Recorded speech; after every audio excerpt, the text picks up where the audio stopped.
text message arrived early on Thanksgiving morning. It read, "Dad, please don't come today. Emily's family will be here, and she thinks it will be less stressful if it's just her side of the family." I stared at my phone for a long time. After everything I had sacrificed for my son, I had just been told that I no longer belonged at his table. What he didn't realize was that this single message would change both of our lives forever. My name is Jonathan Hayes, and I spent my entire life believing that a parent's love should never come with conditions. The text message arrived early on Thanksgiving morning. It read, "Dad, please don't come today. Emily's family will be here, and she thinks it will be less stressful if it's just her side of the family." I stared at my phone for a long time. After everything I had sacrificed for my son, I had just been told that I no longer belonged at his table. What he didn't realize was that this single message would change both of our lives forever. My name is Jonathan Hayes, and I spent my entire life believing that a parent's love should never come with conditions. After my wife, Margaret, passed away from cancer.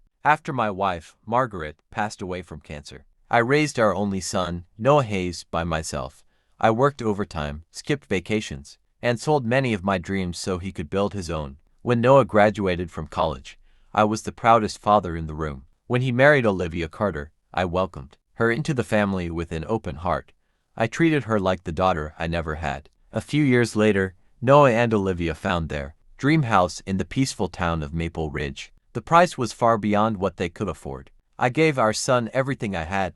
Now I have to let him face the consequences of his own choices. The following week, I visited my attorney. I wasn't looking for revenge. I wanted to protect the retirement savings I had worked for my entire life. My attorney reviewed every document and explained that remaining financially tied to Noah's debts could destroy my future if things went wrong. I legally removed myself from every financial responsibility that I could and made one decision. I would never rescue him with money again. Months passed. Noah lost his job after his company downsized. Mortgage payments were missed. Credit card debt continued to grow. For the first time in his life, nobody stepped in to solve his problems. The house entered foreclosure. The home I had helped him buy was gone. One cold evening, someone knocked on my front door. When I opened it, Noah was standing there with Olivia and their little son, Ethan. Their clothes were wet from the rain. Ethan looked up at me and quietly asked, "Grandpa, do you have anything to eat? I'm really hungry." Those simple words broke my heart.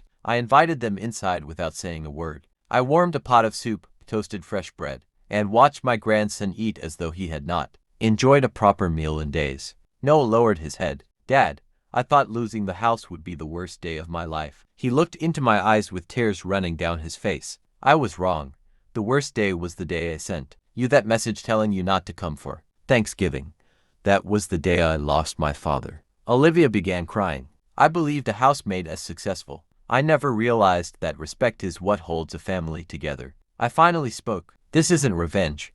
If I wanted revenge, I would have celebrated your failure. Instead, I opened my door when you had nowhere else to go. I simply stopped protecting you from the consequences of your own decisions." Sometimes the greatest lesson a parent can teach is knowing when to step back. For several months, Noah worked 2 jobs while Olivia found work at a local bookstore. They rented a small apartment instead of chasing another expensive house. Every Sunday, they visited me, not because they needed money, because they wanted to rebuild our family. The following Thanksgiving, Noah insisted that I sit at the head of the table. Before anyone touched the meal, he stood up and held my hand. He looked at everyone in the room and said, "My father never lost faith in me, even after I forgot what family truly meant.